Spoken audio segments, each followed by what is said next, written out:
एक बार की बात है, कई सालों पहले सोनापुर गांव में एक भयानक हवेली थी, जिसके बारे में तरह तरह की अफवाहें फैली थी। हर किसी का मानना था कि उस हवेली में कोई चुड़ैल का साया है। काफी बार गांव वालों को वहां पर चुड़ैल के होने का एहसास भी हुआ था। एक बार गांव के लोग गांव के चौराहे पर बैठकर सभी हवेली के बारे में बात कर रहे थे। अरे भैया, हवेली में भूत का साया है। मैंने खुद पेड़ों से फूलों को उड़ते हुए खुद हवेली में जाते हुए देखा है। अरे नहीं कल्लू भैया, वहाँ भूत का नहीं, वहाँ पर चुड़ैल का साया है। मैंने 2 पायलों की आवाज सुनी है। अरे सुनील चच्चा, भूत चुड़ैल नहीं, वहाँ तो राक्षस है, राक्षस। मैंने देखा, मेरी गाय का दूध अपने आप निकलकर बर्तन में चला गया भैया, और फिर बर्तन हवेली में। हाँ, बात तो सही है। मैंने भी हंसने की बहुत सी आवाजें सुनी हैं। जमींदार साहब, आपको हवेली और गांव के बीच में मजबूत दीवार बना देनी चाहिए। कम से कम ये भूत हमारे बच्चों को तो नुकसान नहीं पहुंचाएंगे। न जाने हवेली में भूत है कि चुड़ैल, लेकिन एक बार जब मेरे पति लकड़ियां काट रहे थे तो उनकी कुल्हाड़ी नीचे गिर गई।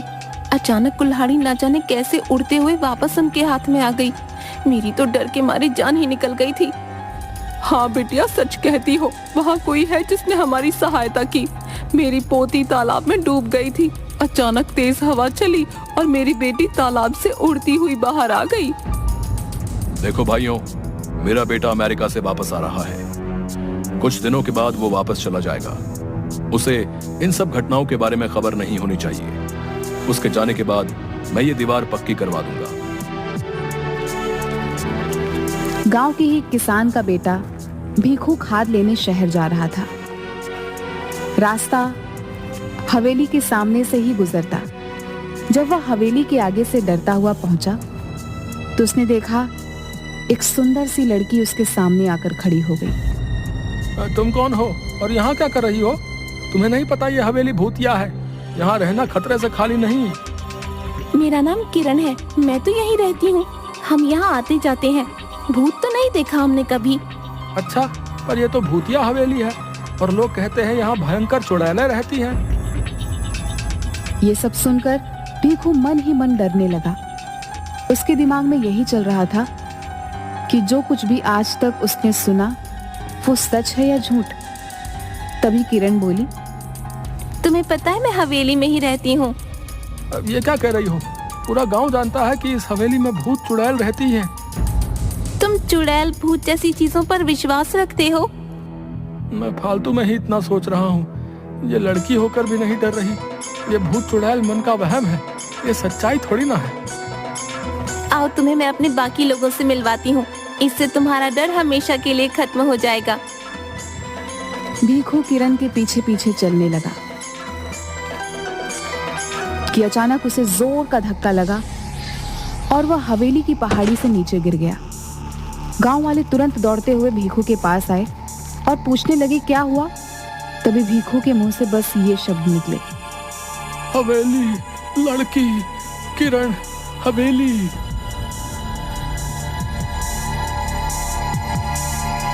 अब तो गांव में डर का भयानक माहौल बन गया था। सबको विश्वास हो गया था कि हवेली में किसी किरण नाम की चुड़ैल का साया है जिसने भीखू को मार दिया है। इस घटना के अगले दिन ही जमींदार साहब का बेटा राजेश अपने दोस्त मयंक के साथ गांव आ रहा होता है। हे भगवान, शाम हो गई है। हवेली के आगे से गुजरना होगा। अरे राजेश भैया, आप उस हवेली की तरफ मत देखना, कहीं उन चुड़ैलों का साया आप पर भी ना पड़ जाए। अरे राजेश, ये तेरा ड्राइवर क्या कह रहा है? चुड़ैलों का साया? गांव के अंधविश्वासों का तो अपना ही मजा है। अरे ड्राइवर भैया, आप चुपचाप गाड़ी चलाओ ना। ये सब अंधविश्वास है, हम सब ये नहीं मानते। भैया, आज तक इस भूतिया हवेली में कोई एक रात नहीं गुजार पाया। बड़े बड़े लोग आए और बड़े बड़े दावे किए और फिर हार मानकर चले गए। अरे हम पढ़े लिखे लोग हैं, अमेरिका से आए हैं, हम इन सब बातों को नहीं मानते। ये सब अंधविश्वास है। अगर हमें सचमुच भूत प्रेत देखने को मिल जाए तो इन छुट्टियों का मजा आ जाएगा। क्यों राजेश? क्या हुआ बिरजू? अरे ये गाड़ी के आगे इतने सारे फूल कैसे पड़े? लगता है किसी ने हमारा स्वागत करने के लिए रखे। तो यहाँ रुकना खतरे से खाली नहीं भैया। मैंने अभी अभी किसी को यहाँ से जाते हुए देखा है। ये सब हवेली की चुड़ैलों का काम है। अरे तुम गांव वाले भी कमाल हो, हैं? खुद ही सब कुछ करके शर्मिंदा हो जाते हो। मैं सब जानता हूँ। गांव वालों ने ये फूल बिछाए होंगे, लेकिन अब अपना नाम बताना नहीं चाहते। राजेश भैया, मैं झूठ नहीं बोल रहा। जब आप हवेली में एक रात बिता लेंगे तो आपकी सोच भी बदल जाएगी। यार बिरजू, तुम पहले घर पहुंचाओ, बाद में देखेंगे। अभी तो बहुत जोर से भूख लगी है। मेरे पेट में तो हाथी, चूहे, भूत, प्रेत सब दौड़ रहे हैं।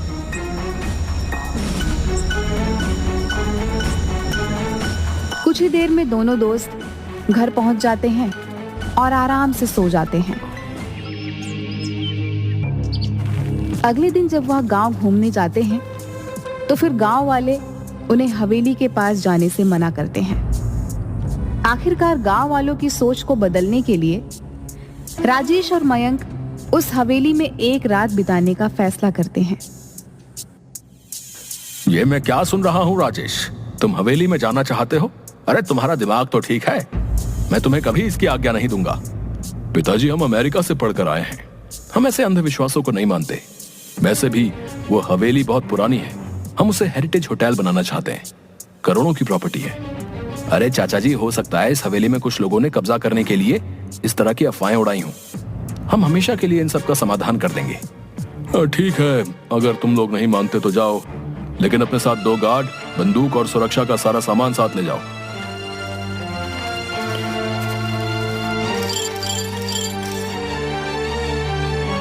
आप लोग सो जाइए, हम सब बाहर ही बैठे हुए हैं। कोई भी बात हो तो तुरंत आवाज दीजिएगा। राजेश, उठ यार, ये सब क्या हो रहा है? अबे ये पलंग हवा में कैसे उड़ रहा है? और ये गाने की आवाजें भी आ रही हैं। ये खुशबू, ये तो कमल के फूल की खुशबू है। लेकिन इस पुरानी हवेली में कमल का फूल कहां से आया? इतनी मीठी आवाज तो सिर्फ परियों की हो सकती है, भूत और राक्षस की नहीं। या फिर हम लोगों को डराने के लिए ये किया जा रहा है।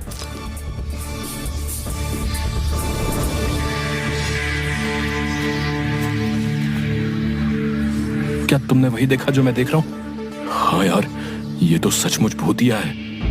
नहीं, हम यूं विश्वास नहीं कर सकते। मुझे तो लगता है कि ये कोई ऐसा बंदा है जिसे इस टाइप के हॉरर इफेक्ट के बारे में बहुत कुछ पता है। चलो हवेली की लाइब्रेरी में चलते हैं, कुछ तो मिलेगा।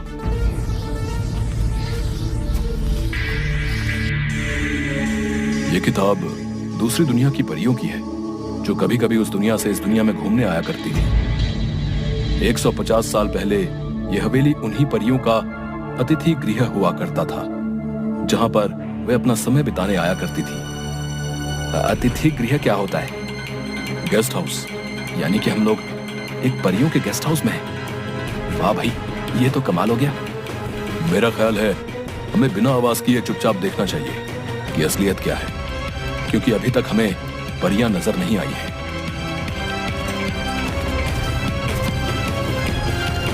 इसके बाद वो परियों का इंतजार करने लगते हैं। तभी अचानक उनके सामने जादुई संगीत बजने लगता है और बहुत सारी परियां सामने प्रकट हो जाती हैं। मैं हुस्न परी हूँ। हमारे घर में आपका स्वागत है मानव मित्रों। हमें खुशी हुई कि तुम हमारे यहाँ आए। आप दोनों तो कितनी अच्छी हो, तो आप लोगों से लोग डरते क्यों हैं?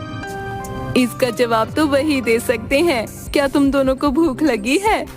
हाँ, भूख तो लगी है। जो खाना लाए थे वो तो कब का खा चुके हैं हम दोनों। क्या तुम हमारी मदद करोगे इस हवेली की सफाई करने में? हाँ, क्यों नहीं। आवाज सुन जब गार्ड धीरज और मुन्ना अंदर आता है तो उसे मयंक और राजेश उड़ते हुए दिखाई देते हैं, पर परियां नहीं दिखाई देती। वो डर कर उन्हें छोड़कर वहां से भाग जाते हैं और जमींदार के पास पहुंचते हैं। जमींदार साहब, गजब हो गया। लगता है राजेश भैया और उनके दोस्त को भूतों ने अपने कब्जे में कर लिया। वो दोनों हवा में उड़ रहे थे। हे भगवान, अब क्या होगा? मेरे बच्चों को प्रेतों ने अपने कब्जे में लिया है। भूतों ने नहीं, चुड़ैल ने किया है। क्योंकि वहां से लड़कियों की आवाजें आ रही थी, वो गाना भी गा रही थी, हमने पायलों की आवाज भी सुनी। सभी गांव वाले बुरी तरीके से डर जाते हैं। मयंक और राजेश अगले दिन जैसे ही सूरज उगता है उन दोनों परियों को अलविदा कहते हैं। हम पर विश्वास करने के लिए धन्यवाद राजेश और मयंक, लेकिन गांव वाले हम पर भरोसा नहीं करते। इस हवेली से हमारी यादें जुड़ी हैं, इसलिए जब भी मन करता है तो कुछ वक्त बिताने हम यहाँ आ जाते हैं। लेकिन भीखू पर हमला तो सुबह हुआ था। मैं यही बताना चाहती हूँ, भीखू पर हमला हमने नहीं किया। हम तो सिर्फ गांव वालों को शहर से भागकर आए हुए तस्करों से बचाने की कोशिश कर रहे थे, जो सुबह के समय इस हवेली में छुपे रहते हैं और रात को तस्करी के लिए निकल जाते हैं। परियां राजेश और मयंक को बताती हैं, उस दिन जिस दिन पहाड़ी से गिरकर मर गया, उस दिन परी उसकी रक्षा कर रही थी, लेकिन सिर्फ भीखू को ही दिखाई दे रही थी। जब तस्करों ने भीखू को हवेली की तरफ आते हुए देखा तो उन्होंने उसे पीछे से धक्का दे दिया ताकि उनका रहस्य किसी और को न पता चल जाए। तो क्या तस्कर आपको नहीं देख सकते? नहीं, हमें सिर्फ वही देख सकता है जिसके आगे हम अपने आप को खुद दिखाना चाहें। हमने गांव वालों को तस्करों के बारे में बताने की काफी कोशिश की, लेकिन डरपोक गांव वाले हवेली में नहीं आए। आपको परेशान होने की कोई जरूरत नहीं है। आपने हमारे गांव की रक्षा के लिए इतने सालों तक हमारा साथ दिया है। आपकी सच्चाई हम सभी गांव वालों को बताएंगे और हम सभी गांव वालों के साथ अगले हफ्ते दीपावली मनाने यहाँ आएंगे।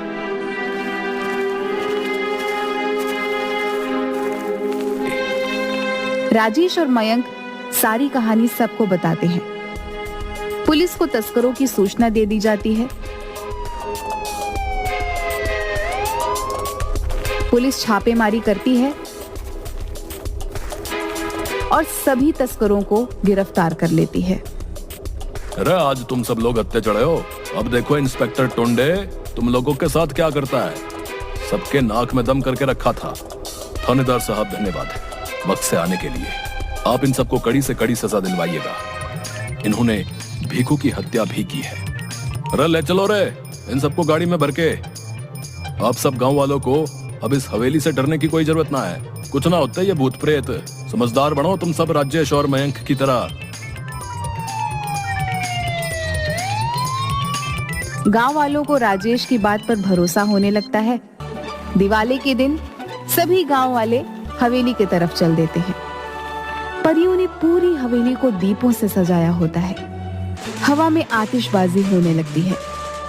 परियां सबके सामने प्रकट हो जाती हैं। परियों को देखकर सभी बहुत खुश होते हैं और उनके साथ मिलकर दिवाली मनाते हैं। इसके बाद सभी हंसी खुशी से गांव में रहने लगते हैं।